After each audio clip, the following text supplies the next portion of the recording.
ಯಾರಿಗೂ ಒಳ್ಳೇದಾಗಲ್ಲ. ಸರಿ, ಇದರಲ್ಲಿ ಟೆರರಿಸ್ಟ್ ಅವ್ರ ಜಾತಿ ಇಲ್ರಿ. ಒಂದು ಹೇಳ್ತೀನಿ, ಅವತ್ತಂದು ಹೇಳ್ತೀನಿ, ಟೆರರಿಸ್ಟ್ಗೆ ಜಾತಿನೇ ಇಲ್ಲ.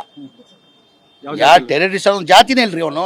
ಆಮೇಲೆ ನಮ್ಮ ಇಸ್ಲಾಂ ಧರ್ಮದಲ್ಲಿ ಟೆರರಿಸ್ಟ್ ಅವ್ರಿಗೆ ಇದೆ ಪರ್ಮಿಷನ್ ಕೊಟ್ಟಿಲ್ಲ. ಅವ್ನು ಮುಸ್ಲಿಮೇ ಇಲ್ಲ. ಅವ್ನು ಯಾರು ಟೆರರಿಸ್ಟ್ ಮುಸ್ಲಿಂ ಅಂತಾನ, ಅವ್ನು ಮುಸ್ಲಿಂ ಅಲ್ವೇ ಅಲ್ಲ ಅವನು. ಆಮೇಲೆ ಯಾವ ಇದಲ್ಲಿ ಹೇಳ್ಕೊಡಲ್ಲ ಸರ್ ಈ ಥರ ಮಾಡೋಕ್ಕೆ.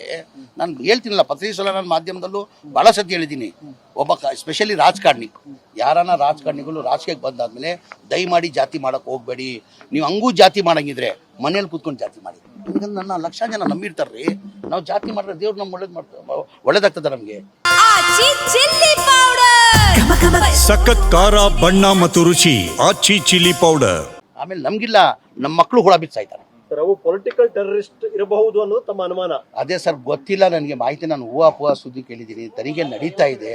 ಇದು ಘಟನೆ ಆಗಬಾರ್ದಾಗಿದ್ದು ಘಟನೆ ಆಗಿದೆ. ಏನೋ ಪೊಲಿಟಿಕಲ್ ಇನ್ವಾಲ್ವ್ಮೆಂಟ್ ಇದೆ. ಅದೇ ನನಗೂ ಆಶ್ಚರ್ಯ ಆಯಿತು. ಈಗ 11ನೇ ತಾರೀಕು ಬಿಹಾರ್ ಚುನಾವಣೆ ಇದ್ದಿದ್ದು, ಇದು 10ನೇ ತಾರೀಕು ಇನ್ಸಿಡೆಂಟ್ ಆಗಿರೋದು. ಅದೆಲ್ಲ ಒಂದು ಕಡೆ ಹೂವಾ ಸುದ್ದಿಗಳು. ಹಂಗೇನಾರು ಆಗಿದ್ರೆ ಅದು ಯಾರಿಗೂ ಒಳ್ಳೇದಿಲ್ಲ, ಯಾರಿಗೂ ಒಳ್ಳೇದಾಗಲ್ಲ. ಟೈಮಿಂಗ್ಲಿ ನಿಮ್ಗೆ ಒಳ್ಳೇದಾಗ್ಬೋದು, ಮುಂದೆ ಭಾಳ ಕಷ್ಟ ಅನುಭವಿಸ್ತೀರಾ. ಸರ್, ಈ ರೀತಿಯ ಘಟನೆಗಳು ಹಿಂದೇನೂ ಆಗಿರ್ಬೋದು ಅಂತ ಯಾವ್ದಾದ್ರು ಘಟನೆ ನಾನು ಹೆಚ್ಚಾಗಿ ನಾನು ಮಾತಾಡಕ್ ಹೋಗಲ್ಲ. ಈ ಘಟನೆ ಆಗ್ಬಾರ್ದಾಗಿತ್ತು ಅಂದ್ರೆ ಅಷ್ಟೇ ಹೇಳ್ತೀನಿ.